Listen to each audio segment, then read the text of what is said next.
Hello, Archie Dunlop here with Talking Astrology with Archie on Tuesday, November the 5th, 2024. So, in the United Kingdom, the Conservative Party has chosen a new leader, and her name is Kemi Badenoch. And Kemi Badenoch is of Nigerian ethnicity, family from Nigeria. She's, I think, a first-generation immigrant, and she has just taken on one of the most difficult jobs in British politics. Well, almost certainly the most difficult job, except perhaps the Prime Minister. So she's leader of the opposition, and the Conservative Party, second largest party in Britain, and it got heavily defeated in a July the 4th election, and it just seems to be impossible what she's taking on. And if you look at what people say on the internet, she's getting criticism all over the place. Obviously, people on the left don't like her because she's seen as being a right-wing conservative, and so they just see her as being more of the same. People on the right don't like her because she's not right-wing enough. They see her as being part of the establishment. She was a minister in the previous Conservative government, and she just seems to be more of the same. And so it doesn't seem that she can win. And of course, you've got an additional problem for the Conservatives in the sense that the right has been split, because we have the Reform Party, which has been very good at taking votes in, particularly in working class constituencies in the UK. So how is she possibly going to make it? And so I want to look at her horoscope, and I also want to sort of give my view. I don't live in the UK anymore. I haven't been there since 2019. So I suppose I sort of left the country. Well, I haven't really lived there since 2003. But still, I'm interested in British politics, and one sort of rule is that you don't write off the major parties, and you certainly don't write off the Conservative Party. Everyone says I'll never vote Conservative again, but people have said that before. Okay, this defeat in July was quite massive. Plus, you've got the additional problem of you've now got a Reform Party taking away Conservative voters. So it's not going to be easy. But yeah, don't write off the Tories just like that, because they do have a habit of coming back. This is a party that feels that it's born to rule, and also there's this view that she's not going to last, that she's maybe going to last a few months. Well, no, that's a bit of an exaggeration, but let's prepare for the next leader. Again, I think that would possibly be mistaken, and I will be looking at her chart in this video, even though I don't have a time of birth. And when I look at Kemi Badenoch, I'm going to be quite contrarian about it, perhaps, given the fact that she's, everyone is saying, oh, she hasn't got a chance. But maybe she has got a chance, even though it's going to be difficult to look at her chart because I don't have the time. Anyway, let's before we do anything else, look at the astrology and the I Ching for today, which is November the 5th, 2024. Usual reminder, if you enjoy this video, I'd be very grateful if you were to like it. And if you're not subscribed and you enjoy the video, I would be really, really happy if you were to subscribe. Anyway, let's look at what's happening today. Usual picture, noon, New York. There at top right is Kemi Badenoch. Now, in terms of how it's pronounced, by the way, I believe it is pronounced Badenoch, not Badenoch. There was a video where she herself was telling people how to pronounce her name, or in part of a video, and it's not Badenoch, it's Badenoch. So got to try and get the pronunciation right there. And so as far as what's happening today, I'm going to ignore today's main event. I'm not going to say anything about today's main event. And so, astrologically, at least from a geocentric perspective, not a lot happening. The moon is moving into Capricorn. You can see that at noon on November 5th, New York time, the moon is at 0 degrees 54 Capricorn. So that means that in the UK, the moon moves into Capricorn at 17 minutes past 3 in the afternoon. So the moon will go into Capricorn at, 17 minutes past 10 in the morning, East Coast in the United States, which would be 17 minutes past 8 in the morning, West Coast, and even earlier if you're in Hawaii or Alaska. So kind of depends where you are in the Americas, and to an extent in Europe it's going to be a bit of a split day.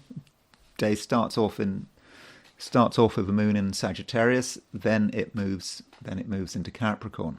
So just before the moon moves into Capricorn, it makes a square with Neptune. So the moon late Sagittarius making that square to Neptune. So perhaps at the beginning of the day, or perhaps all of the day if you're in Australia and New Zealand and Far East Asia, perhaps at the beginning of the day there's going to be a certain sense of uncertainty, and we're not going to be quite sure, what to make of things, and we might reach for wrong conclusions. That's possible. Maybe a lot of false information, maybe a lot of fake news. It's possible. People telling us that one thing is happening when actually something else is happening. So do consider that possibility. Now, moon moving into Capricorn is potentially quite an important movement. Moon in Sagittarius represents people having sort of big ideas, believing all sorts of things are possible, perhaps having a certain lack of discipline, maybe, but especially with the moon square Neptune. And then moon in Capricorn, you've got to think about what matters. And moon is moving into an earth sign. We haven't got any other planets in earth signs except for Uranus and Pluto. And in terms of working out elemental balance, I don't really count Uranus and Pluto because they're transpersonal. They stay in signs for years and years, although Pluto is on the verge of moving into Aquarius. Just got a week or two left before that sign change happens. So with the moon moving into Capricorn, a lot of us are going to become more down to earth. Finally, we got a personal planet in an earth sign, and so we may find it easier to focus on what matters materially.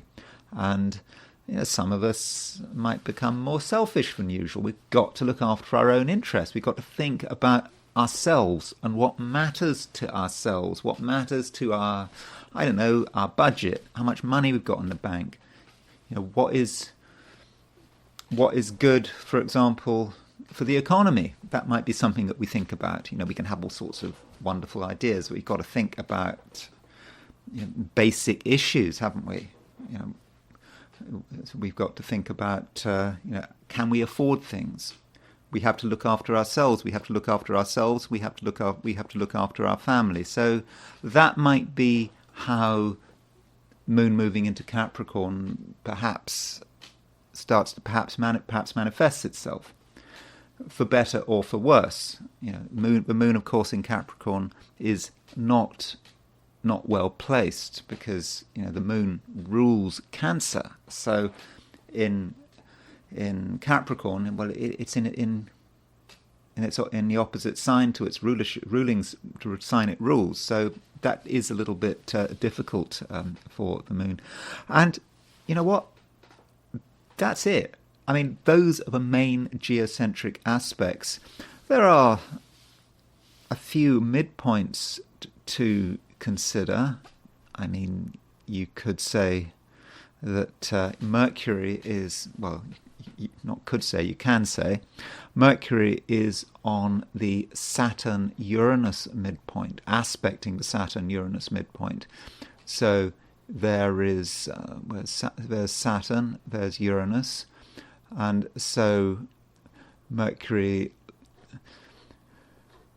makes an aspect to sort of 23 cardinal. So Saturn, the Saturn-Uranus midpoint is going to be at around 23-24 Aries, and Mercury is making a sesquiquadrate to the Saturn-Uranus midpoint. So, Mercury is about how we think, how we communicate. On the Saturn-Uranus midpoint, there's a lot of tension there.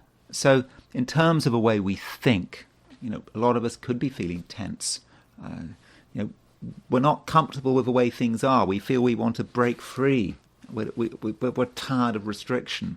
But we also do understand that the things holding us back are very real. And perhaps we feel that the only way we can break out of them is to do something really quite dramatic.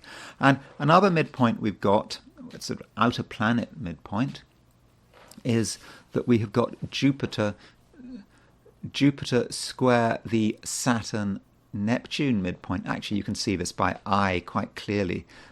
So there is Jupiter, there's Saturn, there's Neptune. The midpoint of Saturn and Neptune is about 20 degrees Pisces.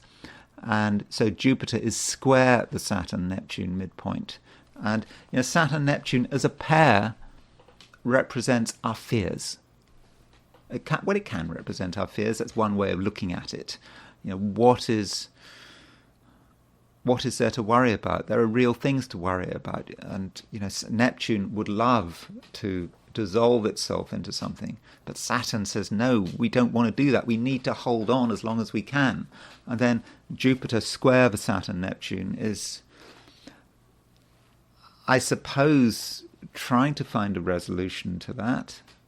How does it break through this? And so maybe we need to think through our fears and perhaps find a resolution to our fears with Jupiter on the Saturn-Neptune midpoint. Yeah, and resolution may be the way to do it. We have to look at what is holding us back, what we're afraid of. We are at some level afraid of losing things, and Jupiter may allow us to sort of find a new way of addressing our fears, and perhaps we can find a way of being positive about it and acting in a sort of proactive way to make ourselves feel more secure, perhaps. At least that's one interpretation of Jupiter squaring the Saturn-Neptune midpoint. Maybe you've got your own interpretation. So that's the picture. If we set the chart for New York,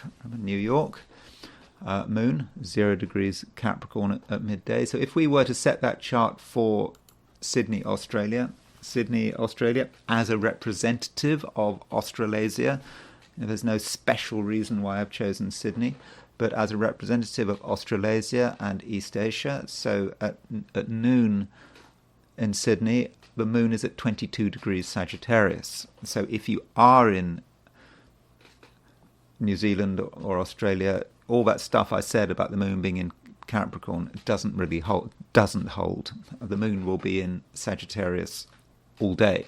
So it's going to be, I think, a different day. All that stuff about selfishness and the material world and having to think about your family and making sure that everyone's looked after, your own clan are properly looked after, doesn't really hold. That's going to be about tomorrow, because from your perspective, if you are in Australia, New Zealand, then the sign change doesn't really happen until tomorrow. So perhaps that's more going to be about moon conjunct Venus, moon square Neptune. It's going to perhaps be a more fun day than if you're in Asia, particularly Europe and the Americas. There's going to perhaps be more freedom, and you're going to find it perhaps easier to express yourself. And with that moon conjunct Neptune, that might be good for relationships, for getting on with people, and for finding things that are exciting. But in Europe and Asia, that's not going to be the case, I don't think. Looking at the heliocentric picture, so here are the positions of the planets. If we put the Sun at the center of the solar system, and what we have here is we have Venus trine Mars. So Venus trine Mars is a nice aspect. And we had this yesterday, but it wasn't quite so exact. Now Venus and Mars are exactly trine. And so, for all of us, Venus trine Mars may emphasize our charisma and our attractiveness, and perhaps being able to relate to people relatively well. And it can be about meeting new people, and just being able to present ourselves well. That might be Venus trine Mars. And Venus trine Mars, it's good for communicating, it's good for getting noticed. So I think that is very positive, and it's nice that the balance, we have Venus and Mars balanced like this. Mars is quite an assertive energy, but Venus will soften it. And we don't have very many aspects of note geocentrically, so perhaps we need to focus more on the heliocentric aspects today, like Venus trine Mars. And we have another trine. We have Mercury trine Uranus. And Mercury trine Uranus may give us the idea of a surprise, things happening that we weren't expecting. We are thinking things we weren't expecting. We perhaps get news we weren't expecting. And there is going to be this sense of excitement today. Something's going to happen. And things might not perhaps turn out the way we expect. So we've got two trines today. So I think the heliocentric chart is perhaps more important than usual. As I said, not least because the geocentric chart is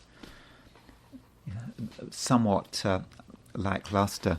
Anyway, let me now turn to the 12 signs. And I'm really hoping that I can be quite brief on the 12 signs, because I don't think there's a great deal to say, because there aren't so many aspects. But I think I will be spending some time for some of the signs looking at looking at what's going on heliocentrically.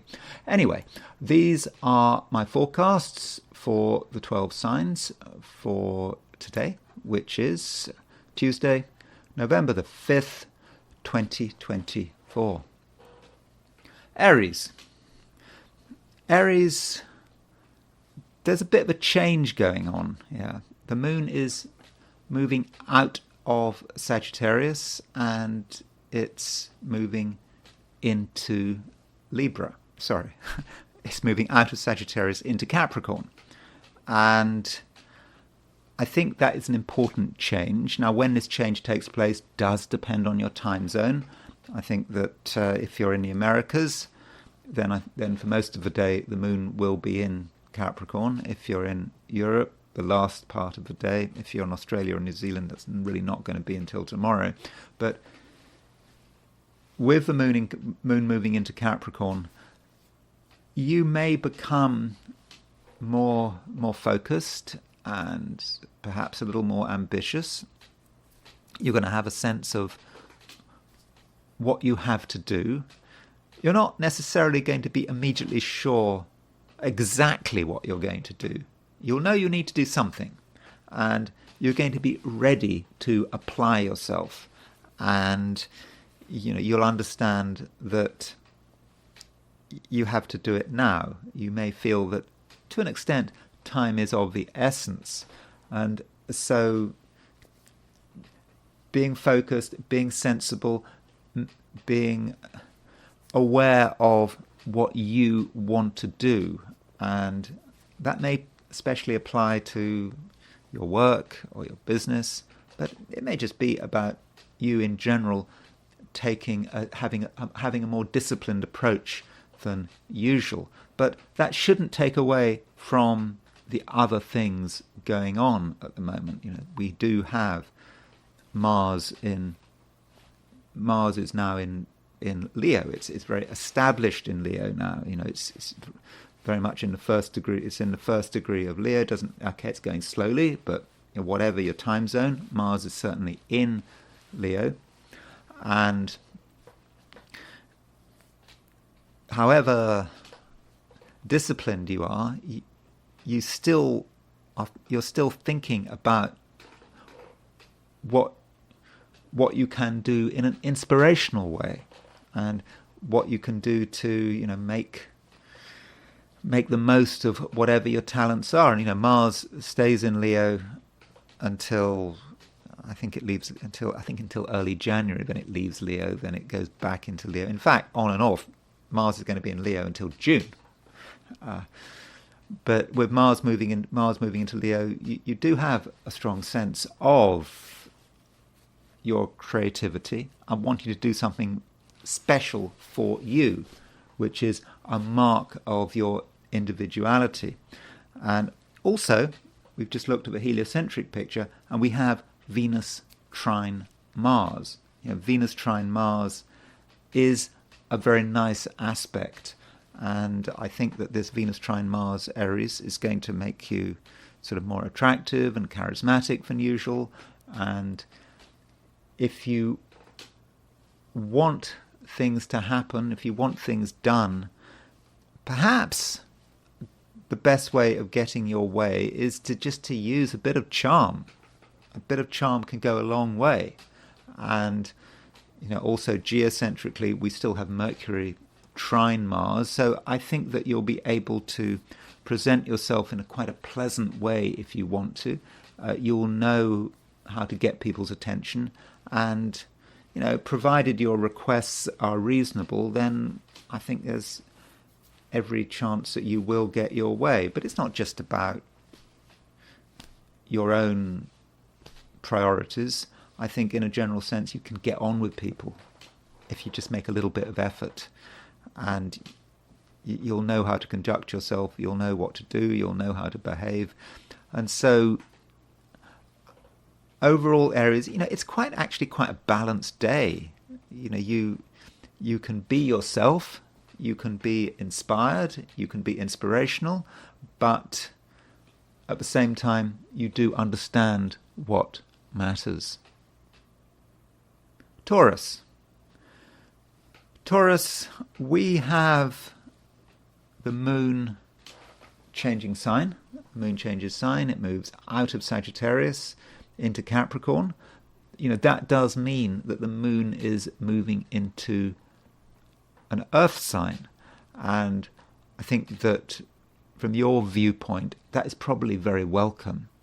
Taurus is an earth sign. You perhaps have been missing earth. We might have transpersonal planets in earth signs, but that doesn't really count. There aren't any personal or social planets in earth signs, at least there haven't been recently, except the moon. Now the moon is in Capricorn, and so with the moon moving into Capricorn, I think that you'll just feel a sense that you're more with it, you're more connected, and that you'll have a better sense of who you are and the environment around you. Things will be more tangible. And that doesn't mean, no, that things are boring. Not at all. I think that you have your own ideas, you have your own hopes, and you have a way of looking at things which is very unique to you. And I think that with the moon moving into Capricorn, because you can touch things, because things are right there in front of you, because they're real, that does actually make it easier for you to make up your mind and to know what is important to you, and that will help inform your decisions about what is right and wrong, what kind of way the government should be run. if that's relevant to you. So things are going to become more real for you, Taurus, I think. But also, Taurus, we have a trine aspect between Venus Mars heliocentrically. This is a heliocentric trine, looking at the solar system with the sun in the middle of it, where we know where it should be. And I think that this Venus Mars trine, remembering that Venus is your ruler, could be quite useful. I think it's going to make you quite powerful. People will take notice of you. People will listen to what you say. I think you will have a certain sense of sort of attractiveness, which people will notice. And yeah, you can get noticed.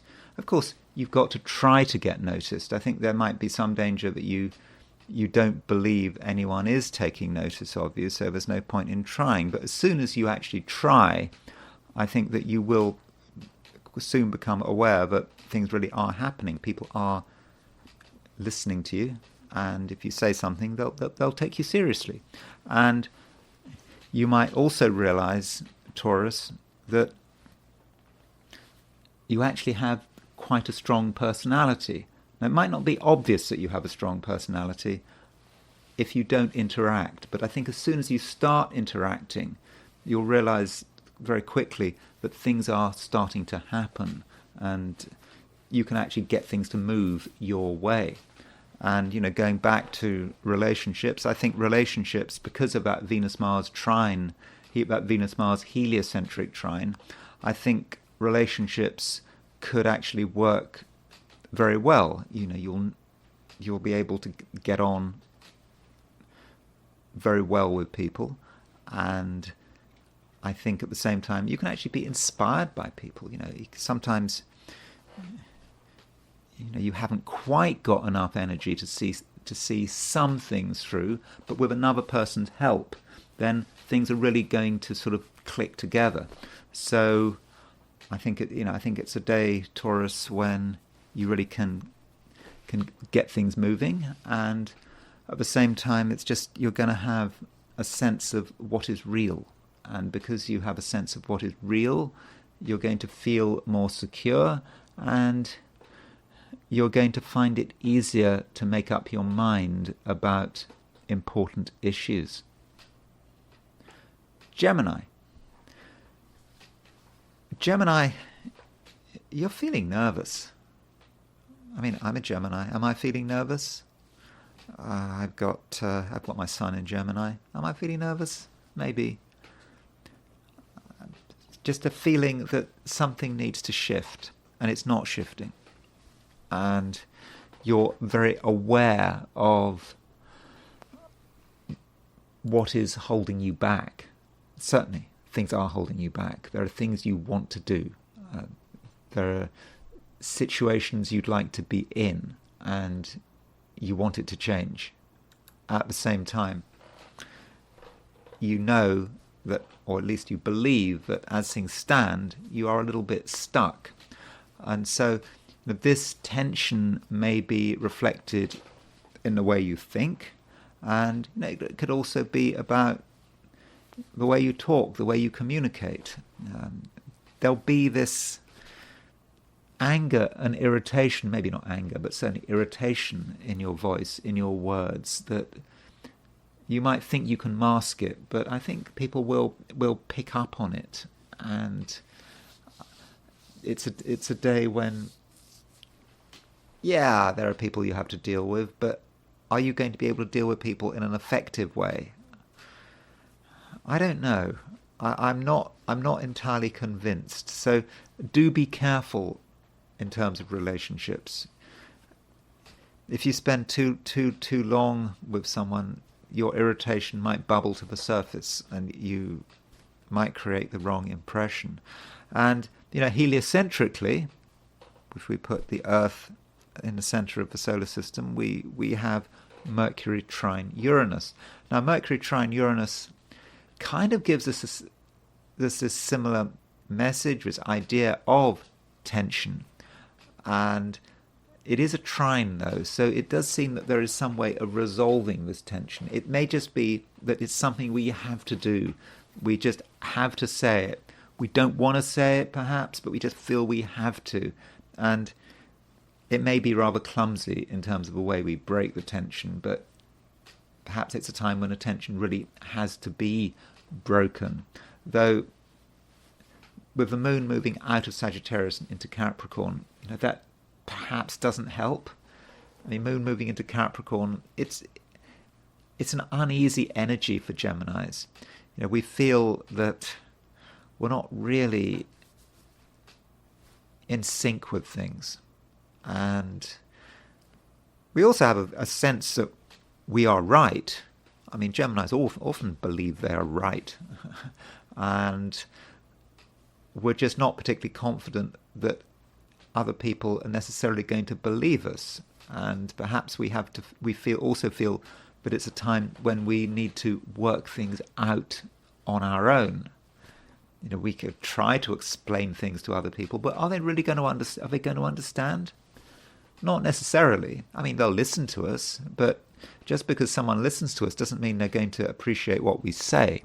And so, Gemini, it might just be a time when you need to sort of just work things through on your own, and perhaps don't say things unless it's really important, because if you do say things, if you get involved in discussions, particularly about controversial issues, things might go wrong, and people might get the wrong impression. So that might be a good reason why, if in doubt, you should keep quiet. Cancer. So Cancer, the moon is moving into Capricorn, and moon moving into Capricorn could have some impact on relationships, because Capricorn is your opposite sign, and so you may become aware of how other people can impact you. Their influence cannot be ignored, it cannot be avoided, and it perhaps needs to be accepted. Now, just because you accept that someone is influential, that other people are influential, doesn't mean you have to be influenced. You just have to perhaps understand the power dynamics of the day. And it's not just today. I mean, moon moves into Capricorn. Moon moves into Capricorn actually tomorrow if you're in Australia or New Zealand. So there is a sort of time zone factor here, and if you're in Europe, the moon doesn't move into Capricorn until this afternoon. So it does depend on the time zone. But when the moon moves into Capricorn, you do feel it, and it may feel that to begin with, there's a sense of confusion. That's just before the moon moves into Capricorn. As the moon is making a square to Neptune, you're not quite sure what's going on. You can see that your attempts to sort things out are not perhaps working very well. You can see things perhaps fraying at the edges, and you just don't quite know what's going on. And then the moon makes the movement, moves into Capricorn, and there is a greater sense of clarity. And moon moving into Capricorn. Capricorn is an earth sign, and that says something about you being more materialistic than usual, perhaps starting to focus on your own core interests, and that is very often a natural feature of Cancerians. Cancerians are focused on their own security. That is the nature of being a Cancerian. And I think the moon in Capricorn, moving into Capricorn, it does two things. It firstly reminds you of the importance of security, but it also reminds you of what the threats to security might be. And that takes us back to what I was saying at the beginning, that other people do matter. You have to be aware of other people's influence on you, other people's impact, and you might become aware that some people do not have a fortunate impact. They may undermine your security. So that would suggest that with moon moving through Capricorn, become aware of the people around you, the situations around you. Try to consider what people's motivations are. That's something that Cancerians are good at. You're a good student of human nature. And so, by understanding other people, understanding what they want, what they truly want, that might make it easier for you to sort of make decisions and to decide, which people you want to trust and which people you decide just can't be trusted, at least for the moment. Leo,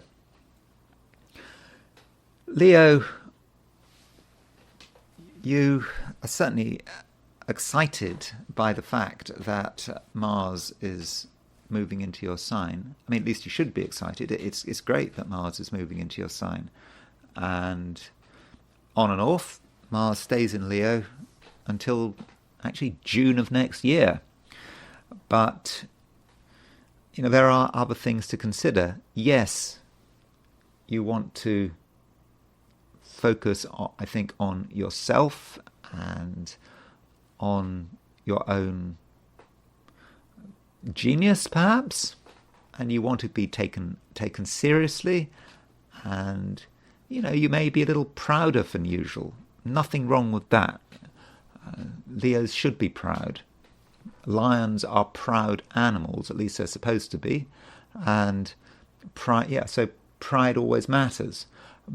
But pride on its own is perhaps of limited use.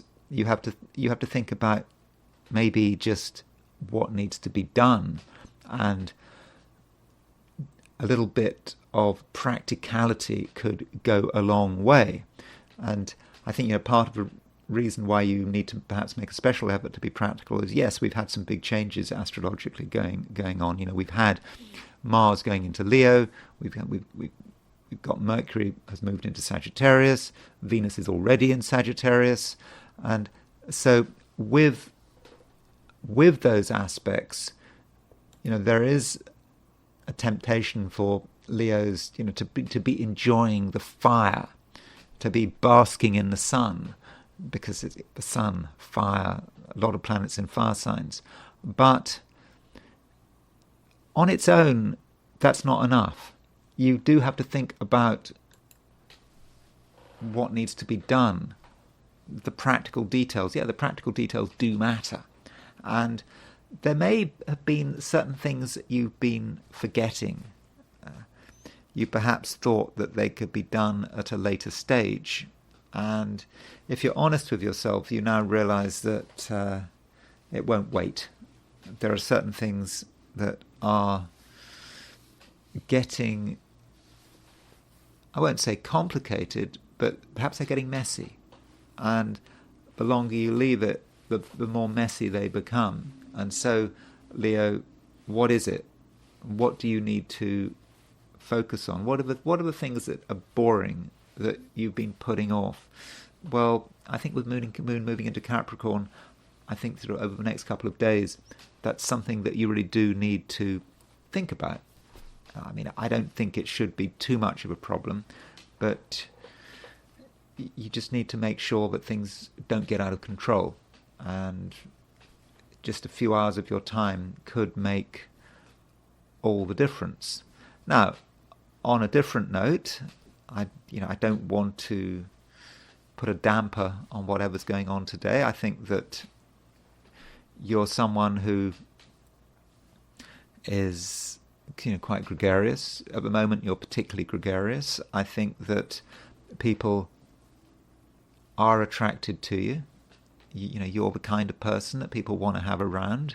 And I think if you just make a little bit of an effort, and it may actually be down to what I was talking about with preparation, making sure that things that are messy and ill-defined are sorted out. By making a little bit of effort in that department, you can come over very well. And I think that, people are going to like you, and I think that you can get closer to people. I mean, I'm not super close. It's not that kind of day, I don't think, but it's just perhaps meeting someone you don't know that well, talking to them, and perhaps realizing you've got something in common, and just in general exploring your social scene and seeing how you can make the most of it. Remembering that Jupiter remains in Gemini and Mercury is in Sagittarius, and I think that's quite useful for Leos at the moment in terms of their social life. Mercury and Jupiter are in mutual reception, and so this is a time when you can perhaps be having another look at your social life and perhaps making some changes, because ideally your social life and your friends should be complementary to what is important to you. They should be complementary to your own interests, and they should be supportive of your own interests. You certainly don't want to be in a situation where you have to change your priorities because of other people. That's not what you want. But I think perhaps recently you have maybe been aware of that perhaps the things that other people want are not what you want. But I think now is a time with Mercury and Jupiter being in each other's signs when you can be quite clear about your priorities. And if you are clear about your priorities, then that might create a social change. You can find people who are supportive, and people who don't appreciate you. Well, do you need to have them around? I don't think you do. Virgo,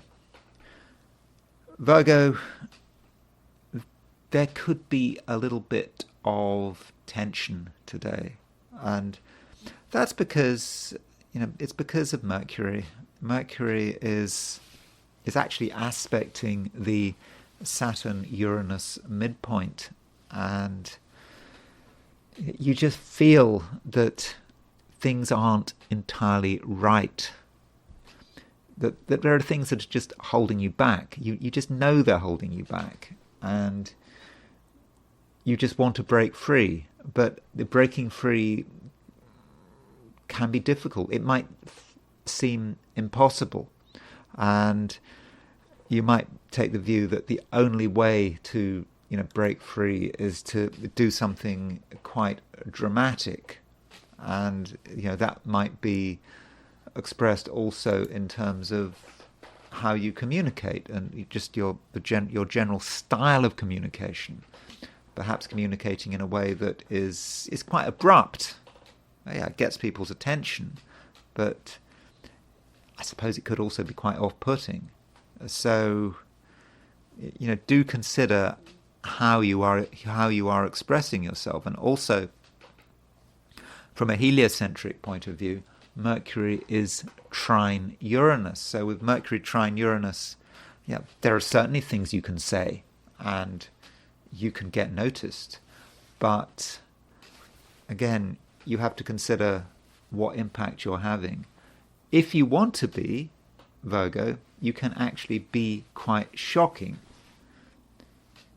You kind of know what's on everyone's mind, but they can't say it. They don't want to say it, but you can say it, and you do say it. And maybe that is a way of breaking the deadlock. When you've got lots of people in a room, and I don't know. I remember a long time ago, I did a master's degree in psychology. I don't know why I did this degree. I did this degree in, occupational psychology. I think in America they'd call that industrial psychology. The psychology of a workplace. And I don't know why I did it. I mean, I completed the degree, but I remember the first class, and there was a statistics class, and there were a lot of mature students. I was in my 30s when I was doing this course. A lot of other people were in their 30s or late 20s. Well, I mean, some are even older. And the statistics teacher came, and he, because the usual statistics teacher, he wasn't there, and he was from the agriculture department, and he put up this huge equation on the board, and it was this moment where everyone in that room felt themselves to be uniquely stupid. Everyone thought that everyone else understood this equation on the board, and I suppose I'm a Gemini. I like to talk, and I was completely distressed by this, and I said, well, I don't think I understand this. I was quite clear when there was that moment where I'd actually moved things along. Everyone knew in a moment that they were not alone, that no one understood what this lecturer was talking about, and of course the lecturer then understood that no one knew what he was talking about, that no one understood this equation. So maybe that is a role you can play. You can articulate something that other people just can't, and so look at that, and don't be afraid perhaps of being the odd person out. You know, it is a risk, but I think with that Mercury, with that heliocentric Mercury trine Uranus, you do have the capacity to make an important intervention. And on a different note, the moon is moving into Capricorn. So the moon has been in Sagittarius, it's now moving into Capricorn. And so with moon moving into Capricorn, perhaps you can have a greater sense of yourself. So, you know, with the moon being in Sagittarius, it wasn't always very comfortable. You know, you felt that everything around you was a little bit insecure, and you perhaps didn't feel it was the right time to be doing anything or to be drawing attention to yourself. But I think with moon in Capricorn, you do feel, you know, particularly with the moon moving into an earth sign, you feel more grounded, but at the same time better able to, you know, tell people who you are and what you want. And I don't think that you're afraid of showing off your natural abilities. So I think that moon in Capricorn is definitely something to be welcomed.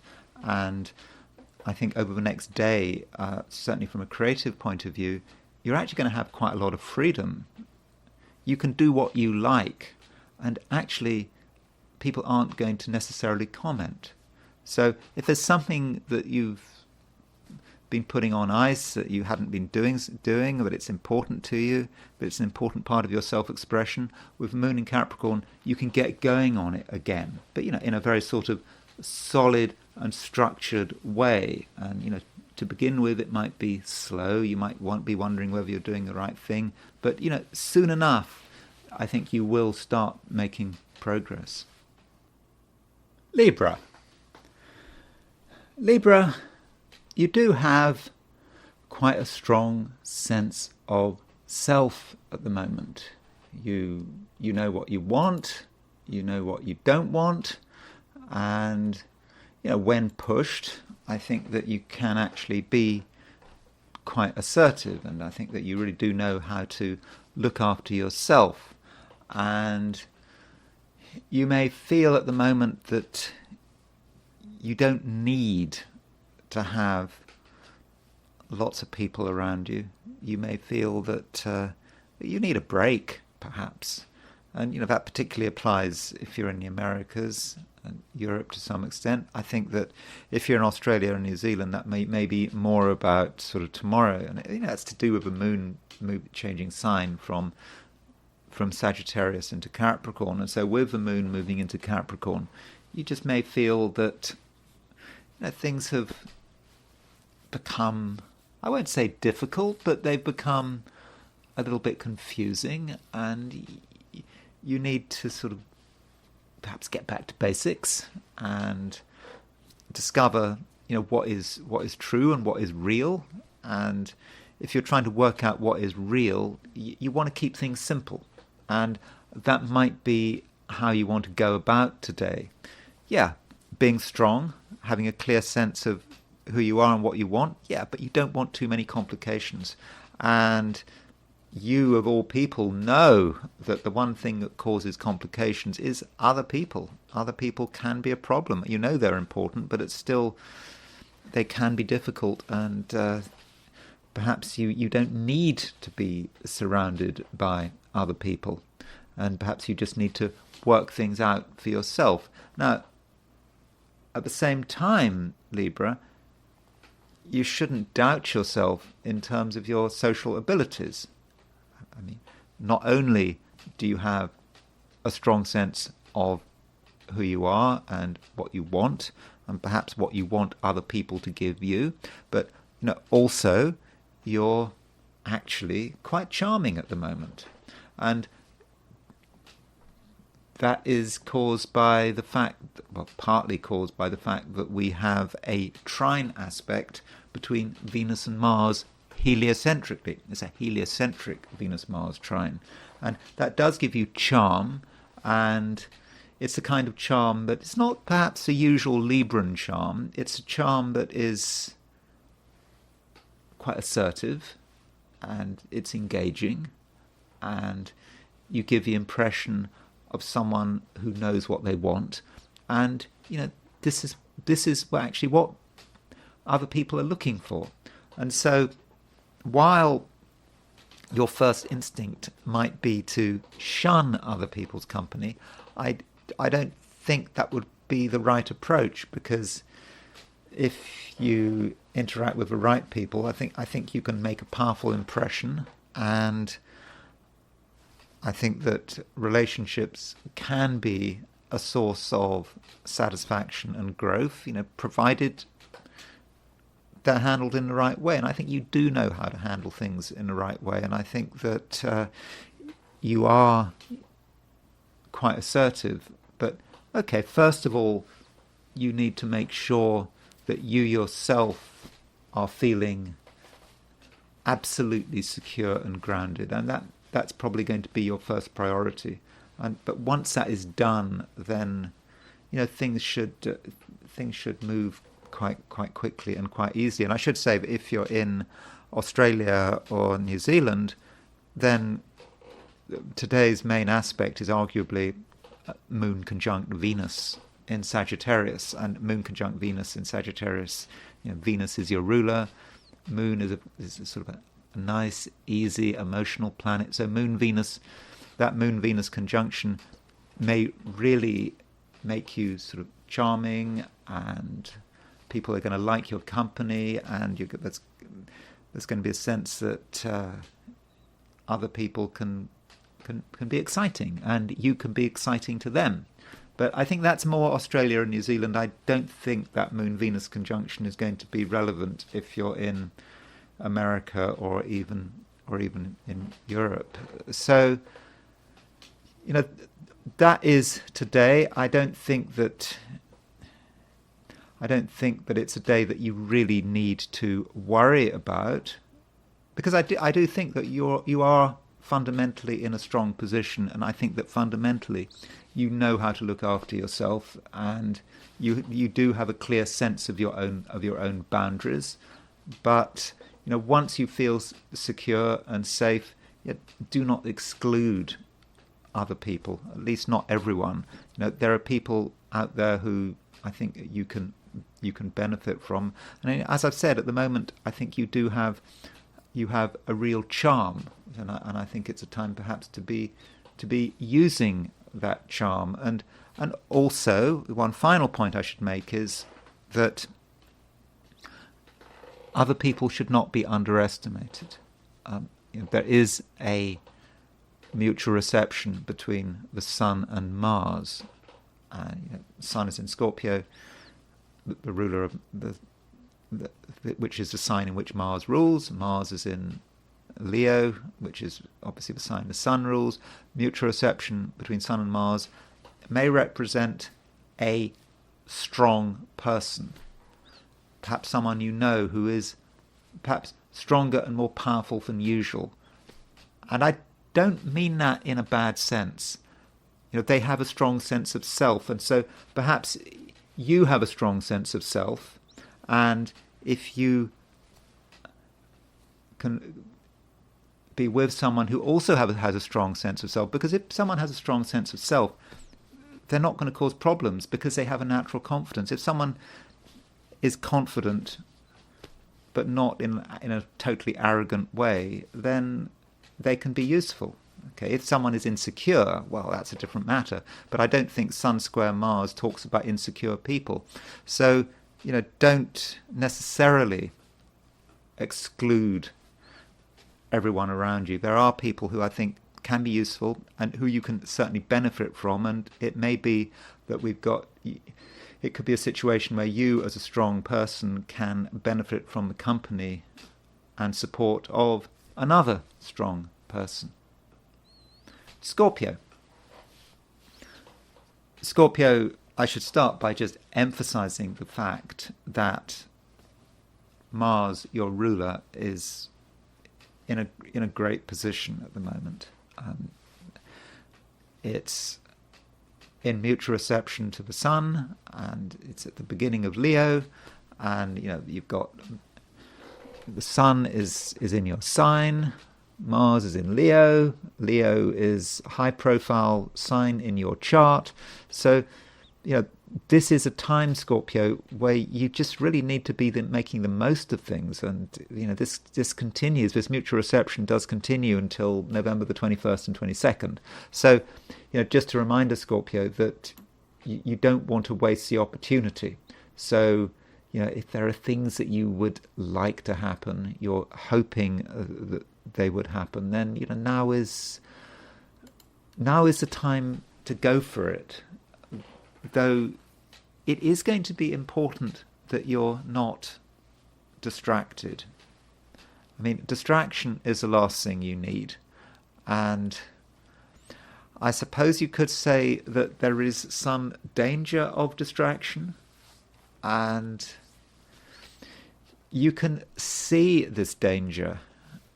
It might not be immediately obvious from the chart, but if you remember a few days ago, I talked about the fact that there was a grand trine in water. So what happened was you had Mars in Cancer, you had Mercury in Scorpio, and you had Neptune in Pisces.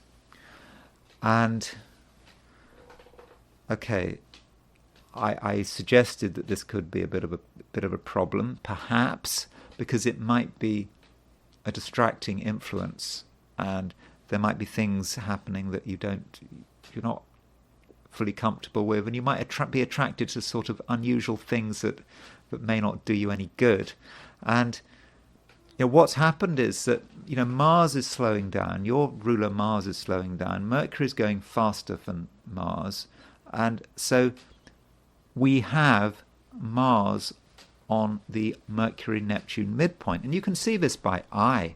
If you look at the chart, there's Mars at 0 degrees Leo, and there's Mercury at 4 degrees Sagittarius, Neptune at 27, 28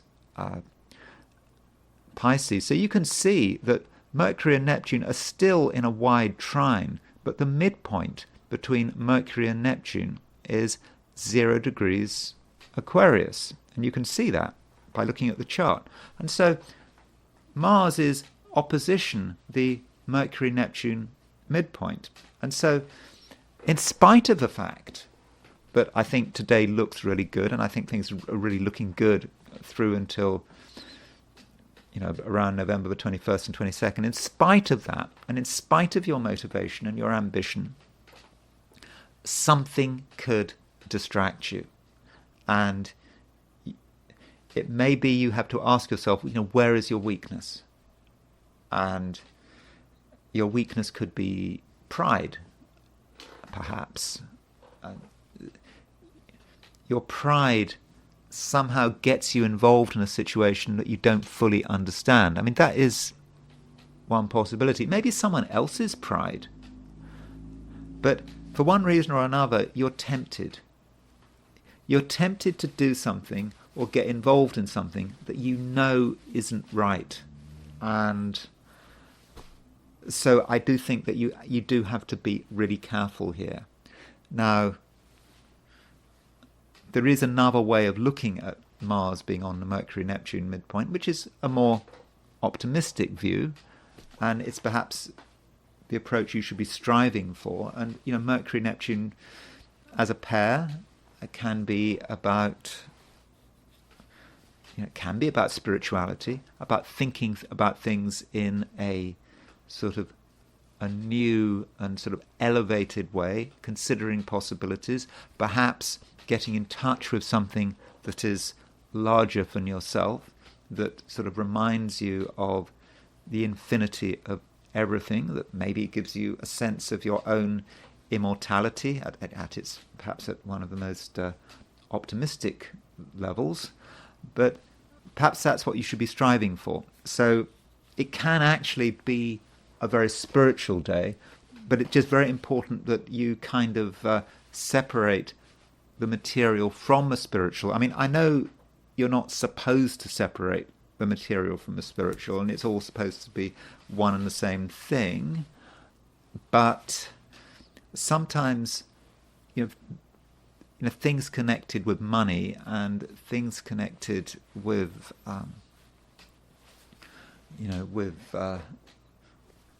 the divine should be separated. I mean, I suppose from a biblical sense, you render unto Caesar. You render. Well, how does the quotation go? You render unto Caesar what is Caesar's, and you render unto God what is God. And that's, you have to make the distinction. And so perhaps Scorpio, you need to make that distinction, and don't allow the spiritual to mess around with the material, and by the same token, don't allow the material to mess with the spiritual, because otherwise, Scorpio, things could get rather messy. Sagittarius. Sagittarius, the moon is leaving your sign, and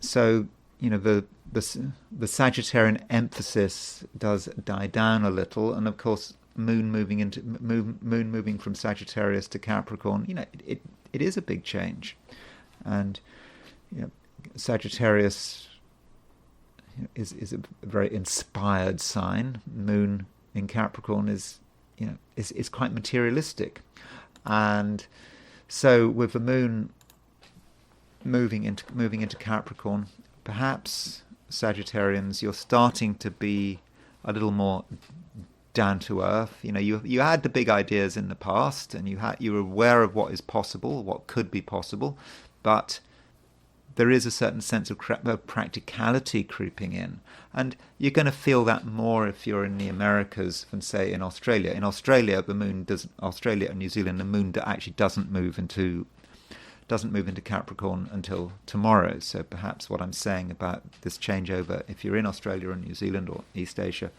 is perhaps more about tomorrow.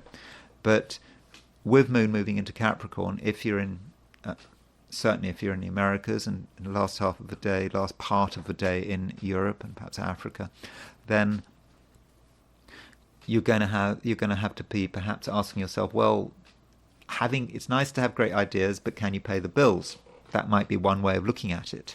And you might find yourself having selfish thoughts, and you might be a little bit ashamed of yourself for having selfish thoughts, thinking about yourself and your own interests, but that's okay. At times you have to be selfish, provided you don't go over the top in any selfishness. Moon in Capricorn does have to be honoured. And so Sagittarius, it may not be about money, it may just be about making sure, everything is secure, everything is bolted down, making sure that, you can deal with whatever's thrown at you. I'm not saying anything is going to be thrown at you, but, that's why I suppose people have insurance policies. Everyone has insurance policies. It doesn't mean that you're of a pessimistic nature because you insure your house or your car. I mean, I think you have to insure your car, don't you? But making sure that you are properly insured, both in a sort of literal and a metaphorical sense, with the moon moving into Capricorn. So your priorities will change. Now, if you're an Australian or New Zealand if you're a Sagittarian in Australia or New Zealand, it's going to be different. There's a moon conjunct Venus in Sagittarius. I think it's going to be a much lighter day than if you're in Europe or particularly America, I think you will have more freedom. You'll be more carefree, and I think that you'll be able to just do whatever you want, pretty much within reason. But yeah, certainly you're going to have more freedom, and there's going to be more excitement. But just remember that the moon will eventually move into Capricorn, and to an extent that will perhaps force you to pay attention to reality. Now, on a different note, I said right at the beginning of this that Jupiter, right at the beginning of this video, very close to the beginning, when I was looking at midpoints, I mentioned that Jupiter was square the Saturn-Neptune midpoint. And I think I have to mention this. I mean, it is exact. And so Jupiter on the Saturn-Neptune midpoint, it's perhaps a time for some Sagittarians to confront their fears. What are you afraid of? Saturn-Neptune as a pair is about fear. It can be about fear. It's about being aware of what is holding you back. I mean, Neptune wants to be able, I suppose, to disintegrate into something, be part of something larger. But Saturn is about boundaries. Saturn does not want to disintegrate into something larger. Saturn wants to maintain the boundaries. And so there is this question, Sagittarius, perhaps, of how do you deal with your boundaries? Now, if you have really tight boundaries, you're separate from the rest of the world, from the whole flow of things. But if your boundaries are too loose, it's as if you don't exist. You just become part of the flow, and you've lost your identity. And so getting that balance right is important.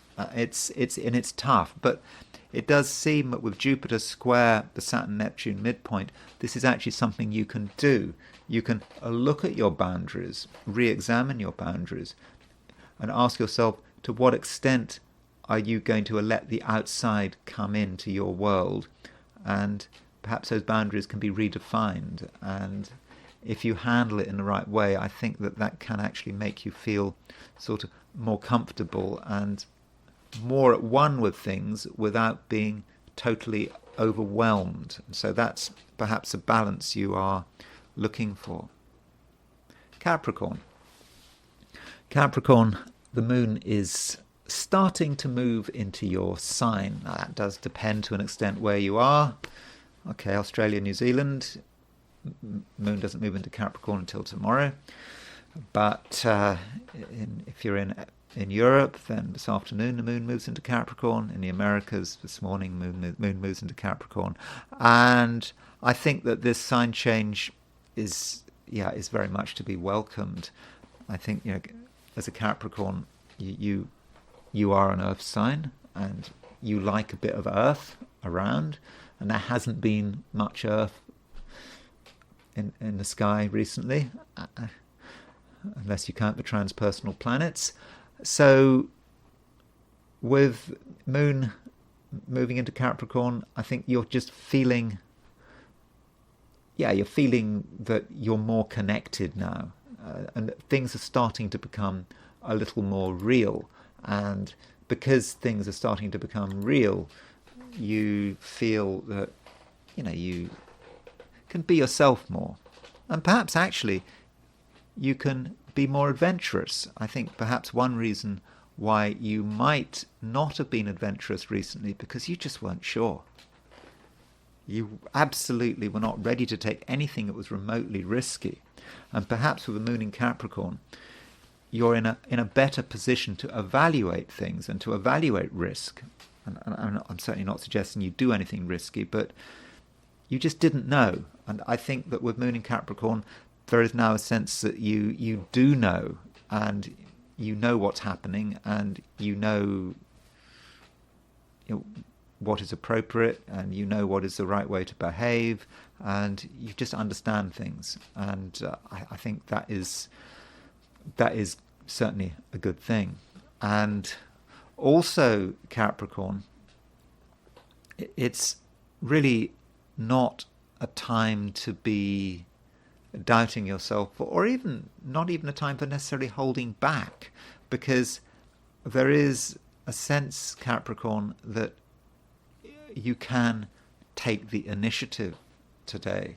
It's actually a very good time to be taking the initiative. Okay, if you're in Australia or New Zealand, maybe that should be something to be considered more tomorrow than today. But I not necessarily. I think it is a time when you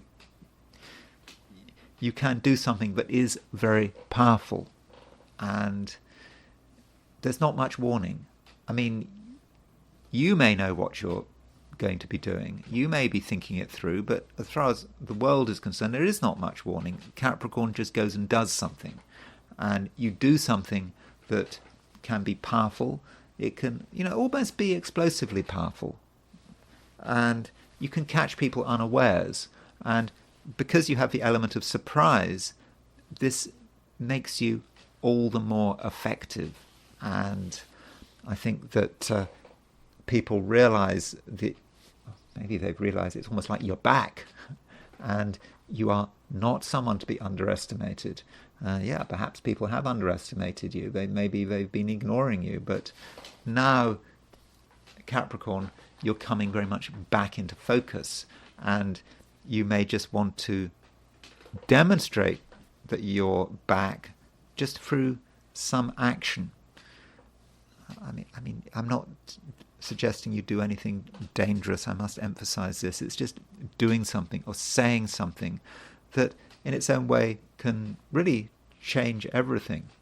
So, Capricorn, I'm not saying you have to do something, but you have to just be aware as you go through the day about what is happening, what people are doing, and when the time comes, if the time does come, I mean, it may be nothing, or it may not come until tomorrow, but when the time comes, just be ready to assert yourself in a dramatic way, because I think the results could be very powerful, and I think in most cases pretty fortunate for you. Aquarius,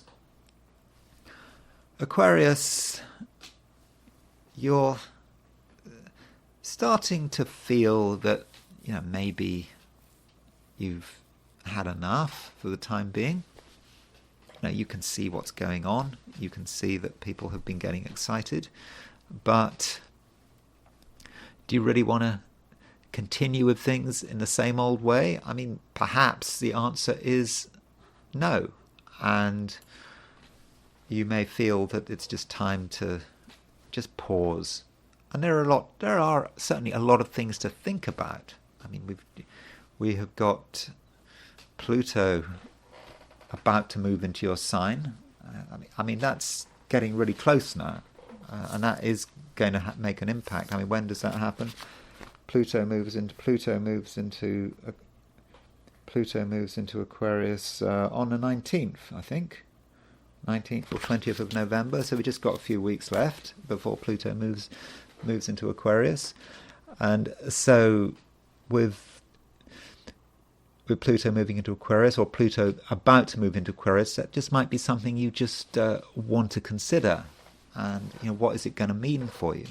And as far as today is concerned, the moon is moving out of Sagittarius into Capricorn, and it's just a time where you may feel that maybe you've done enough, that the situation is just a little bit up in the air, and soon enough things will be resolved and you'll have your answers, but right now the answers may just not be available. Still, I think that it's a day when you can make a degree of progress, but just make sure it happens in your own way. And I suppose also, if you're trying to be out there in the real world, you have to deal with things which could be hard work, and I think you may find that certain people are hard work. You're a little bit uncertain about them, and you may be wondering whether it's really worth the effort. But perhaps it is worth the effort. I think that people are more reasonable than they seem to be on the surface, and I think that if you make some effort in the social department, I think that you'll get reasonable feedback, and you can find people who are prepared to support you. And I think I was talking, was it yesterday? I was talking about the fact that Mars is now moved into Leo. Yeah, Mars is really strong in Leo, and Mars is in mutual reception with the Sun, and so it is a time when you have to treat other people with respect, because some people are much stronger than you, and that's a situation that may not be to your liking. It might be daunting. You might be concerned about, for example, other people's motives, and there's a question of how much do you want to give away? Do you really want to let other people make the decisions? Well, you have to consider it on a sort of from a case-by-case nature. There are certain situations where you do need to be in control, where you do need to be making the decisions. But there are other situations where perhaps you're dealing with someone who knows more than you, is better positioned than you, someone who means well, and perhaps if you let this person take the initiative, it'll be fine. It might even be for the best. So, overall, Aquarius, there are a lot of things to think about, and it's probably not a time for making firm decisions about anything, and it's certainly not a time to be making firm decisions about other people. And you, as I just said, you have to look at things from a case by case, in a case by case way, and also in terms of people, the important people in your life. They may be very useful in one department, but a complete disaster in another department. So there are some decisions to be made, and I think you just perhaps have to manage things today. And that way, I think that in the end, things should work out. But overall, I think you are moving into a situation over the next couple of days where you are perhaps going to appreciate your own company. Pisces, you are a little bit concerned about a few things. You're not quite sure whether to start something or to stop something, or to take a chance or not to take a chance, and that is slightly bothering you. And the issue might relate to the situation with Jupiter. So Jupiter is your ruler, and in many respects Jupiter is in a good condition. Okay, it's certainly in a better condition than it has been of late, because Jupiter, okay, it doesn't work too well in Gemini because it's in its detriment, but it is now in mutual reception to Mercury, and as I think I was saying yesterday, that Jupiter Mercury mutual reception, is really good. It makes you relatively strong, and I think it encourages you to interact with people who can be useful. And there are certain people in your life who really, really can make a big difference. Yet, Jupiter is on or at least it's square the Saturn-Neptune midpoint. And so with Jupiter square the Saturn-Neptune midpoint, there is a certain uneasiness, and you're unsure about whether or not you can actually let go. Because being a Pisces, you can see the vastness of the ocean, the vastness of the metaphorical ocean. That's the Neptune side of the Saturn-Neptune midpoint. But you're also thinking about your integrity. The fish is swimming in the ocean, but the fish is still an independent being swimming in the ocean. And so there is that distinction. Even if that fish is part of a shoal of millions of fish, it still has an independent life. And I suppose if you want to look at it from a shoal of fish from a sort of a physics perspective, there is a question about whether or not it's a wave or a particle. Are you a wave or are you a particle? I mean, I think that is a question that every Pisces perhaps has to ask themselves. Are you part of a movement, or are you something that is actually individual? And I think that Saturn-Neptune midpoint is about that particle-wave dichotomy. And you understand the advantage of being part of a wave, the protection that it gives you being part of a wave. But then you are yourself. You are an individual. You are an individual particle. And so with Jupiter square the Saturn-Neptune midpoint, Jupiter as your ruler square the Saturn-Neptune midpoint, you are concerned about to what extent do you let go? To what extent do you actually become part of a group? And also, to what extent do you give things away?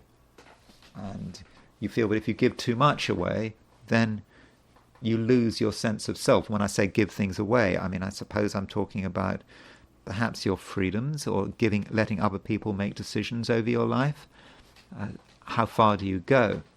And with the moon moving out of Sagittarius into Capricorn, then I think this perhaps reaffirms the issue, how it's important, why it's important. A moon in Capricorn, from a Piscean perspective, can be about your social life, because Capricorn in the Piscean chart can be about friends and society. And so with moon moving into Capricorn, you feel that having an active social life is important, but the moon is in Capricorn. Moon in Capricorn is looking after its own interests. So Pisces, there is this constant sort of question about, how much do you give away? If you're with other people, to what extent are you an individual? And if you're too much of an individual, you might feel that you lose touch with the social ocean. But of course, if you become part of the social ocean, you lose your individuality. So you do have to get that balance right, and I think you are going to be able to get that balance right, because I think you understand it all, and you are a Pisces, you understand things that other people don't understand. And I think that with Saturn moving through Pisces, in a sort of broad sense, you do actually, Pisces, have a good sense of your own boundaries. And those are my forecasts for the 12 signs. I think my forecasts have been a bit briefer than usual. And now I want to look at today from a perspective of the I Ching. So I asked the question, what is Tuesday going to be like for those watching the I Ching section of this video? And the first hexagram I got was hexagram number 23, which is splitting apart. Yes, things are splitting apart. It may feel, at least, that things are really disintegrating. And, we get this image here of a piece of furniture. You can see the piece of furniture here. You've got top line is unbroken, but you've got these sort of legs. And it's looking a bit rickety, I think, this piece of furniture. And you might get the image of a piece of furniture just being eaten by termites. The very support of this furniture, I think the I Ching talks about a couch where the legs are getting destroyed, and things are falling to bits. I mean, that's what's happening. I think in Chinese, I think this hexagram is called Po. I don't know how to pronounce it, P-O, and I believe that gives the connotations of falling from a tree. And So that is what this hexagram is about, and it's also about perhaps the inferior elements are gaining strength, and they are eating away at the foundations of things, and it's quite obvious. And the question is, what do you do? How far do you go? In the end, things will collapse, and I suppose perhaps one has to sort of prepare for that collapse. At least that might be how it feels, though we do have a moving line. Third line moves. Now, very often the third line is an unfortunate line, and this is an unfortunate hexagram. So you could say it's an unfortunate line and an unfortunate hexagram. Yet this third line isn't necessarily so bad. One view of this third line, it's a situation where we are surrounded by bad people. We're just in a very, very difficult situation, at least in a social sense. Whoever we're with, these people are not up to it. They're deluded. They have bad intentions, and we just might feel really stuck. So if we're doing anything today which involves other people, we may be very disappointed, and we may be wondering how we're going to get out of it. But the I Ching indicates that we have a connection with someone who is not a bad person, who is a superior person. I Ching likes to do this. Inferior people, superior people. So we're surrounded by inferior people. Remember, this is just a temporary situation. They feel as if they are inferior from our subjective perspective. That doesn't mean we are superior. But anyway, we're surrounded by inferior people, but we have connections with a superior person. And our connection with a superior person can help us get out of the situation. So if you do feel that you're just swamped by people, may not be people, just maybe a situation that feels bad, that it almost feels beneath you, then there is a way out. And the way out is through a connection with someone else, or perhaps something else that gives us an escape route. And an alternative interpretation of this, which Greg Winkup gives in his translation of the I Ching, he says that it's about a fall, but it's not a fall from a great height. And this goes back to this idea that this hexagram is about falling from a tree. So I suppose if you're climbing a tree, when is the best time to fall off the tree? Well, obviously the best time to fall off a tree is not when you're at the top. It's just when you're starting, you fall off the tree. And you fall off the tree, and yeah, it's not great to fall off the tree, but it's a lot better than falling off the tree than if you were right at the top. So perhaps the damage caused by falling off a tree when you're only a quarter of the way up or halfway up is not as bad as if you had to come all the way down. So maybe it's a sense of giving up on something, or falling off something, or deciding that you're in a really bad situation, and getting out of it earlier rather than later can perhaps save you a whole load of grief. And that third line moves, and so it moves to a separate hexagram, and that hexagram it moves to is hexagram 52, which is keeping still. And you can see that we've got two repeated trigrams. So each of these trigrams sort of represents sort of a mountain, perhaps. And it is, one way of looking at this hexagram is to see it as a mountain. And so keeping still is the right approach. So if, in terms of splitting apart, things are breaking down, and what do we do having sort of got ourselves away from this difficult, disintegrating situation? We do nothing. And that way we're going to be fine. And part of the imagery of keeping still is part that could be about the enemy invading our house, but we keep still, and we're not noticed. And one thinks perhaps, I don't know if you're familiar with the work of Aleister Crowley. Aleister Crowley talked about the sign of silence, and his sign of silence was sort of putting a finger to his lips, and it's like that silence. I don't know. I'm not a great expert on the subject, but you almost disappear. And I think he gives an example in his autobiography. I mean, he actually called it an auto-hagiography, but that's Aleister Crowley. I mean, he did that kind of stuff. Anyway, in his self-proclaimed auto-hagiography, I think it was in that book, he described a situation. I think he was in Calcutta, and he was. I mean, we don't know whether it's true or not, but this is what he claimed. He was being chased, and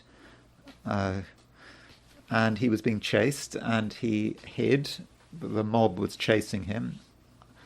I don't know. I think he even claimed he killed someone in Calcutta. I don't know. I mean, I don't know. I don't know whether that's true or not. But anyway, he was being chased, and he sort of hid and did the sign of silence, and the mob just passed him by, and he just disappeared. But I'm sorry if you find mention of Aleister Crowley disturbing, but I was thinking of the sign of silence when thinking about this hexagram, keeping still. We just have to be still, and we can be still, and things are disintegrating, but if we do keep still, then the enemy will pass us by and we will be fine. And so that's perhaps how things will work out for us. That things do look difficult with this splitting apart, but I do think that it does seem that we can just resolve the situation by perhaps retreating, keeping still, not doing anything, keeping a low profile, and whatever this disintegrating influence is, it will pass us by. And now I want to consider the horoscope of Kemi Badenoch. And so she's a new leader of the Conservative Party, and I think she became leader on Saturday, and already people are saying, well, she hasn't got a chance. There's no way she's going to make it. It's just an impossible task for her, and she has to contend with the right of her party, because she is on the right of her party, but she's got to contend with Reform, which is essentially a new party of the right, the party run, maybe it is ruled, the party with Nigel Farage as its leader. Of course, Nigel Farage is a very powerful and charismatic politician, and in terms of getting the right-wing vote, being up against Nigel Farage is going to be really tough. And at the same time, in her own party, she's on the right, and there may be people on the left of her party who regard her as being unacceptable. She did not get the support of all of her members of parliament. The turnout in a vote by the Conservative Party was relatively low. So there is the question of whether she can make it. And recently, conservative leaders of the Conservative Party haven't lasted long. Some of them lasted pretty much a few weeks, and so people are thinking, oh well, she's just going to be another one. She's just going to she'll be leader of the Conservative Party, and then she'll run into trouble. But I mean, she does have some advantages. There is a very, very unpopular government, and I believe in the opinion polls, the Conservative Party are ahead just. So she doesn't quite have the responsibility of being Prime Minister, which certainly makes things easier. If you're leader of the opposition and you've got a very unpopular government, I wouldn't I think you'd think logically, I'm not talking about astrology here, you would have thought logically she would at least be given a chance. Probably one would wait until the next election. That's the normal pattern. Conservatives, perhaps they would choose a leader, go into the next election, they'd lose the election, and then they'd choose another leader. That's the cycle, isn't it? And so the question is, will she last? What kind of person is she? And it's made difficult by the fact that I don't have a time of birth for her. So what I do know is that she was born on January the 2nd, 1980 in Wimbledon. So Wimbledon is in southwest London. It's a sort of, by and large, a fairly prosperous part of southwest London. And so I've gone for noon. And you can see that Kemi Badenoch is a Capricorn. She's got her sun in Capricorn. Now, she may or may not have her Mercury in Capricorn.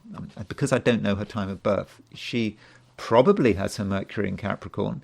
If she was born late in the day, she has Mercury in Capricorn. But if she was born at the beginning of the day, she would have Mercury in Sagittarius. So we don't know.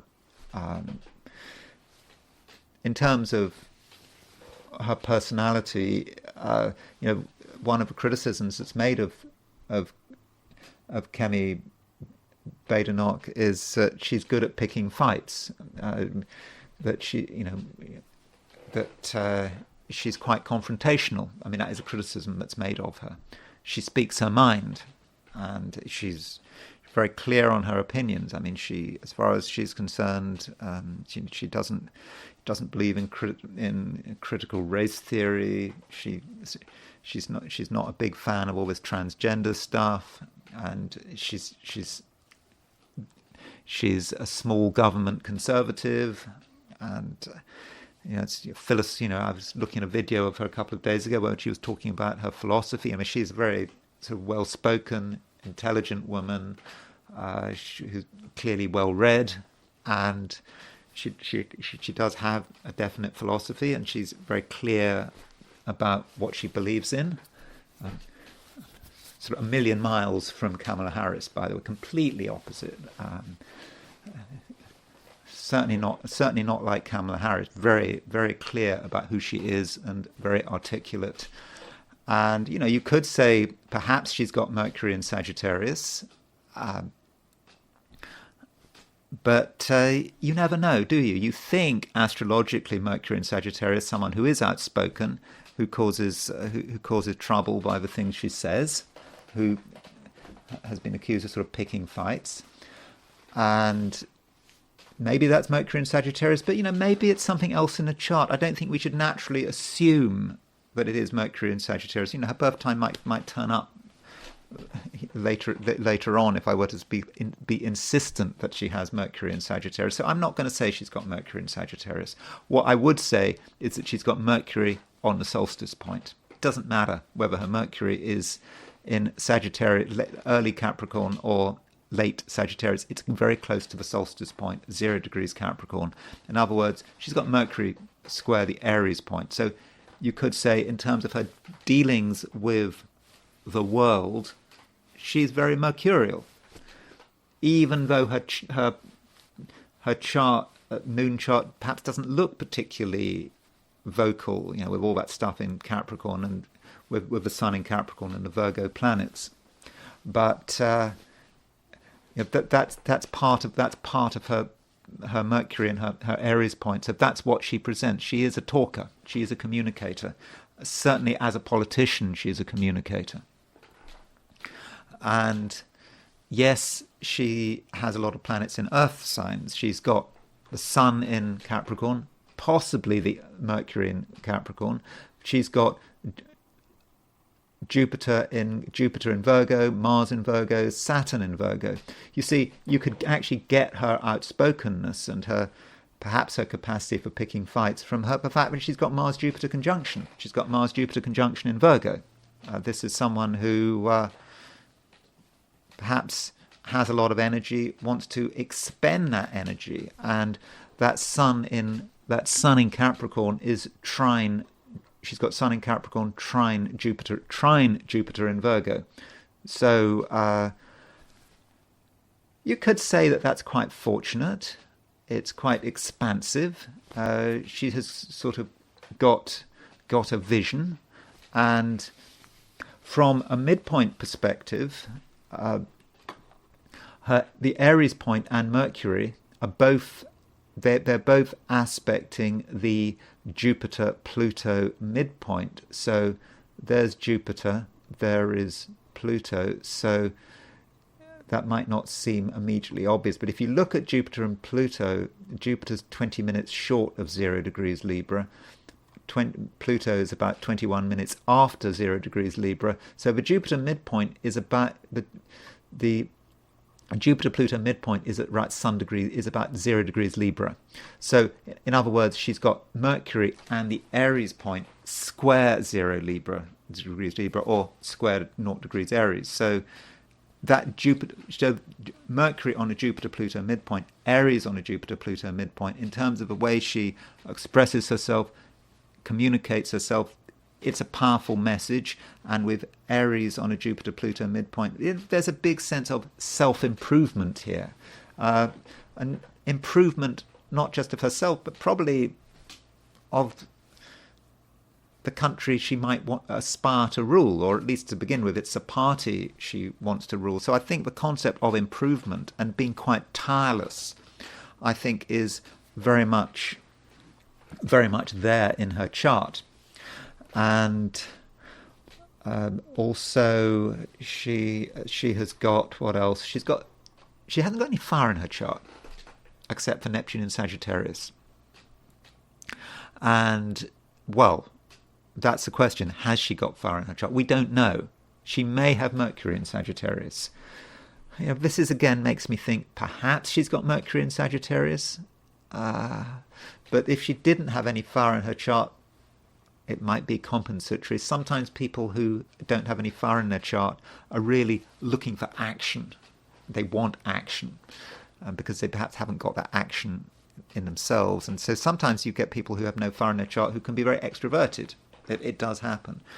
That working out what elemental blanks actually mean can be a bit difficult and contrary. But we don't know, because we don't know where her Mercury is. And I do think that her main element is Earth, and so she's fairly materialistic, I would have said, fairly grounded. There's something quite sort of no nonsense about this chart, with that Mars Jupiter in Virgo. Now, I did say, and I was sort of perhaps justifiably criticized for this, or I picked up on it. I suggested that Virgo, there was an association between Virgo and socialism, and certainly in the British context. And I would continue to argue that in the sense that Virgo is about perhaps the working person. It's a service sign. And Keir Starmer, leader of the Labour Party, is in Britain, British Prime Minister, is a Virgo, and I think it is an association there between Virgo and socialism. But perhaps I overstated it. And Kemi Badenoch, she has 3 planets in Virgo, and she is not a socialist, far from it. And so that's her horoscope. She kind of has a grand trine in Earth as well, if you count Chiron. There you've got sort of Chiron trine the Sun, and the Sun is trine Jupiter. So that does really emphasize the point of her earthiness. Now I want to consider what was going on when she was made leader, and that is an important point. When did she become leader of the Conservative Party? And looking at the horoscope of when she became leader of the Conservative Party, it may give us some idea about how successful she can be. Let's look at the chart. So she became leader, I believe. It was announced, I believe, at around 10 past 11. in the morning on November the 2nd. Correct me if I'm wrong. And the chart is, I would have said it was mixed. I mean, it's not brilliant, but we've got Scorpio rising, Scorpio on the midheaven, and it came just after a new moon. It's nice that it came just after a new moon. You know, Keir Starmer became Prime Minister of Britain just before a new moon. You don't really want to you don't want to accept a role when the moon is waning, particularly just before a new moon. So a new moon represents a new beginning. And so new moon, new beginning, Kemi Badenoch becomes leader of the Conservative Party. That's not so bad. I mean, that's a good place to start. Then you could say, well, the moon's in Scorpio. The moon is in its fall in Scorpio. So that's not great. And the moon is conjunct the sun. So the moon is not in a good position, at least on first sight. Yet, the moon's last aspect before it leaves the sign is a trine to Mars. And the moon and Mars are in mutual reception. So the moon is in Scorpio, a sign ruled by Mars, and Mars is in Cancer, a sign ruled by the moon. So I think that moon trine Mars, in a way, may save the chart. And it is just after a new moon. So that's kind of interesting.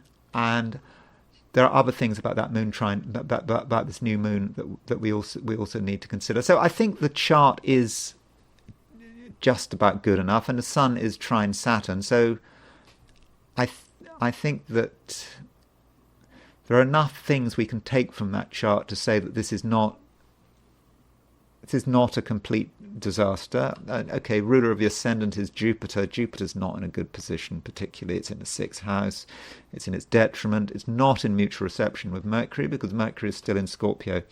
So I don't know. I think it's good enough, that chart. I don't think that chart tells us that Kemi is going to be a disaster, that she's going to not last very long. I think it's okay. And as far as what was going on in her chart when she got elected, I mean, I did look. I didn't find anything particularly dramatic. So if we remember, I don't have her time of birth, which just does make things rather difficult. But I mean, the main thing I noticed was that Kemi Badenoch has Sun trine Jupiter, and so the Sun was at 10 degrees 31 Scorpio at the time the results were announced. And so the Sun was just separating from a trine to her Jupiter and moving to a sextile of the Sun. But I didn't notice anything else particularly dramatic. Okay, she's got Uranus roughly opposition her Uranus, but you know, we always get that in her early 40s. I mean, I think she is 44, so she's going to be 45. She's going to be 45 in January. So she's relatively young. Rishi Sunak, he was also young. I mean, so the Conservatives are choosing young leaders at the moment. And so she is aspiring to be Prime Minister of Britain. I mean, that's a big aspiration, particularly as the Conservatives are in such a difficult position. So that raises the question, what does she do for England? So if we take the most basic chart for England, we take the 1066 chart, December the 31. Okay, it's not... England became... This is the coronation of William I, which took place on December the 25th, Christmas Day, 1066. The reason it says December the 31st here is simply because this programme seems to prefer to convert things to the Gregorian calendar. So don't worry, I don't know why the programme is so insistent on it. I do find it a little bit confusing. You may find it confusing as well. But don't worry, that chart is for Christmas Day, 1066, even though it does say December the 31st, 1066. And according to the story, William I was crowned King of England on Christmas Day, 1066 at noon. And so this raises the question of what does Kemi Badenoch do to England, do to the United Kingdom? So in a wheel we have got England's chart, outer wheel we've got Kemi Badenoch's chart, and so Kemi Badenoch's sun is at 11:15 Capricorn, and England's sun is at 9 degrees Capricorn, 10 degrees Capricorn. So they were born pretty much the same day as each other. It's a bit like, I don't know, like George Bush Jr., George Walker Bush. He was born on July the 6th, 1946. Of course, America was born on July the 4th, 1776. So when you were trying to predict the result of the 2000 presidential election, it does help if you're born close to the birthday of the country that you aspire to lead. And so I think her being born close to the birthday. Now, remember, calendars might seem she's born on January the 2nd, 1980, January the 2nd. Britain was born on England. Well, you take the coronation was December the 25th. But when you adjust the calendars, the dates do converge, because you can adjust England's birth date to December the 31st to switch from Julian to Gregorian. So then you can see that actually the birthdays are only 2 days apart. And so that certainly helps. And the fact that she's got her sun trine Jupiter, so her Jupiter is in Virgo, Jupiter is trine. She's got sun trine Jupiter in her chart. Her Jupiter is trine England's sun. I would have said that was useful, and I think that there is going to be perhaps a sympathy between her and the country she aspires to rule. Although we shouldn't forget the moon. The moon represents the people, and she's got her Saturn at 27 Virgo. So her Saturn is opposition the moon. Now that might represent a hurdle. It's going to be difficult perhaps for her to relate to the British people. I mean, I don't think that makes it impossible, but I think that she's going to really have to make a real effort to make herself relatable, because right now, people, I don't think people are necessarily that excited in England about her. It's not like when Margaret Thatcher became leader of the Conservative Party in 1975, although I think even Margaret Thatcher had to struggle to get the country's support. So that is a hurdle there. North Node. Britain's North Node is at 19 England. Well, the coronation North Node is at 19 Virgo. Kemi Badenoch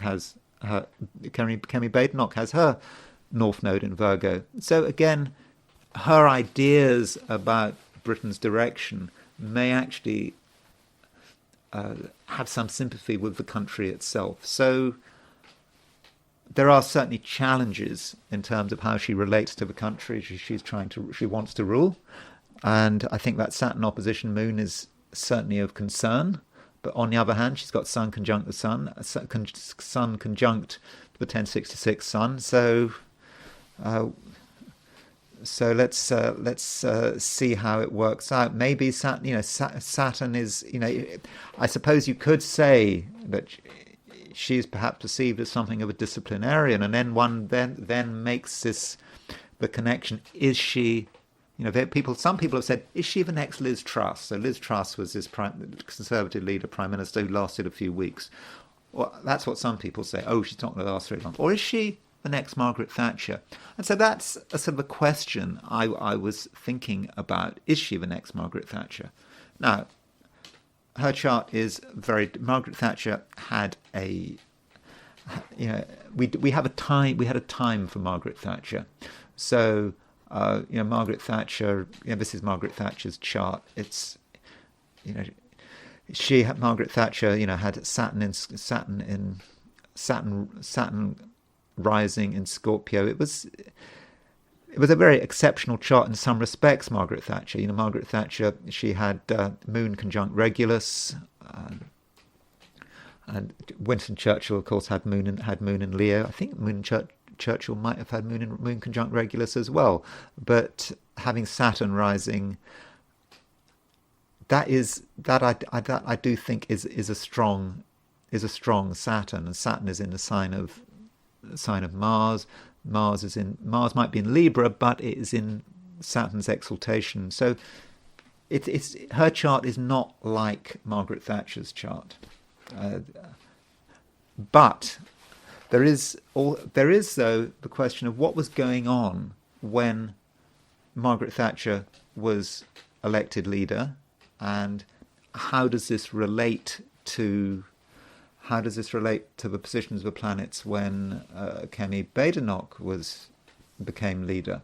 So looking at the time, this is a moment, Margaret, I don't have the precise time, it was in the afternoon of February 11th, 1975, that Margaret Thatcher became leader. So Margaret Thatcher became leader, like Kemi Badenoch, just after a new moon. So there was a new moon on February the 11th, 1975, and so becoming, this perhaps reinforces the point, but becoming a leader just after a new moon may be fortunate. I mean, whatever you think about Margaret Thatcher, she was successful. She became leader of the Conservative Party, and she won 3 general elections, and she was leader, I think, for getting on for nearly 12 years, or certainly 11 and a half years.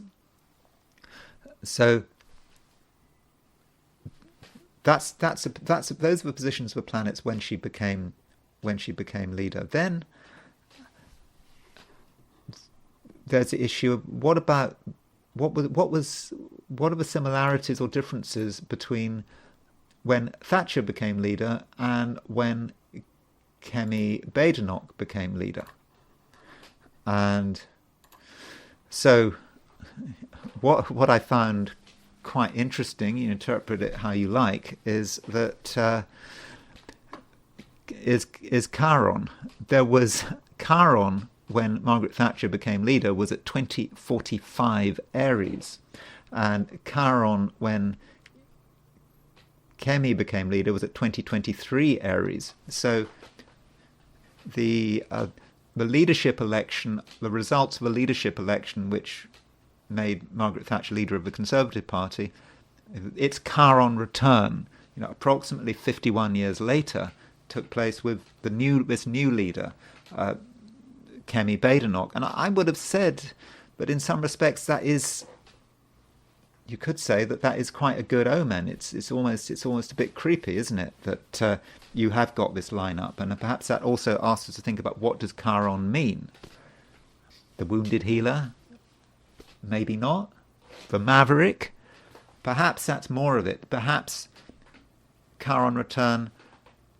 Perhaps the Conservative Party has done something dramatic, like they did with 1975. In 1975, the assumption that originally 1974, just after Heath had won the election, that Heath would be able to continue, but he came apart very quickly. Of course, Kemi Badenoch has been the favourite for a couple of years now, so it's not so dramatic, but perhaps a maverick has been elected, and she may be more of a maverick than some people think with this Chiron return. And another thing to note is the link between, in a way, the footprints of Margaret Thatcher. So here is going back to Margaret Thatcher's chart. So, what kind of transits was Margaret Thatcher having when Kemi Badenoch was elected? And so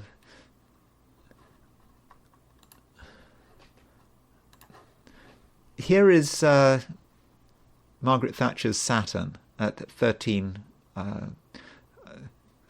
Scorpio. Now, assuming we've got the right time for Margaret Thatcher, 9 a.m., her ascendant is at 15 Scorpio. And the Sun, Moon, just after a Kemi Badenoch's election happened just after a full moon. Sorry, just after a new moon. So the sun-moon midpoint at the time of the election was at 15 Scorpio. So that sun-moon midpoint was right on Margaret Thatcher's ascendant. And I don't know, I do find that telling. And it may be an omen. I mean, my feelings, just looking at Kemi Badenoch's chart overall, I understand she's got a huge challenge ahead of her. But I feel that I need to be a bit of a contrarian here. I know a lot of people in England are starting to write her off, but I wouldn't write off. I would not write off Kemi Badenoch. I think that from what I've seen, I think she probably is going to be successful. I think that she, in many respects, aligns with England's horoscope. There is this rather uncanny connection between her and Margaret Thatcher, in terms of Margaret Thatcher's ascendant plus the Chiron return. And I suspect that Kemi Badenoch is going to be successful. And people think, oh, how's she going to deal with Nigel Farage? I don't know. I don't know. I think somehow she'll find a way of dealing with him somehow. That's my feeling, and I think that she does seem to be quite a tough person. I think she is a disciplinarian. I think there is a Margaret Thatcher element to her, and I think that to say that she's going to just not last, she's going to disappear, she's going to crash and burn, I don't buy that. I'm probably sort of fairly optimistic about Kemi Badenoch's future, and I'm not saying anything about my opinions. It's just looking at the chart, what I feel, my understanding of British politics, my understanding of the history of British politics, over the last 50 years, and of course, final point is she's got her sun in a cardinal sign. You might say, well, so what? Well, if you look at every single leader of the Conservative Party, from Sir Alec Douglas Hume onwards. So Sir Alec Douglas Hume was Conservative Prime Minister in the early 60s. If you look at every single leader of the Conservative Party, they all had their sun in cardinal signs. You go right through until, from Sir Alec Douglas Hume in the early 60s, every single one, you take them through, and Theresa May became Prime Minister after Brexit. She had her sun in a cardinal sign. Then we had a break. Boris Johnson, he was a Gemini, sun in a mutable sign. Then he was followed by Sunak, who was a Taurus, who had his sun in a fixed sign. But now we've gone back to the cardinal signs, with Kemi Badenoch having her sun in Capricorn. So, in a way, that tradition that started with Sir Alec Douglas Hume in the early 60s, it seems to be continuing. Anyway, I think just overall, I think things probably bode well for Kemi Badenoch. But that's my first opinion, and remember, I don't have a time of birth for her. Anyway, thank you very much for listening. I hope you enjoyed this video. If you did enjoy this video, I'd be very grateful if you were to like it. If you're not subscribed, I'd be super grateful if you were to subscribe. And if you want to buy me a coffee, there is a link in the description. So thanks again for listening, and I will talk to you again tomorrow.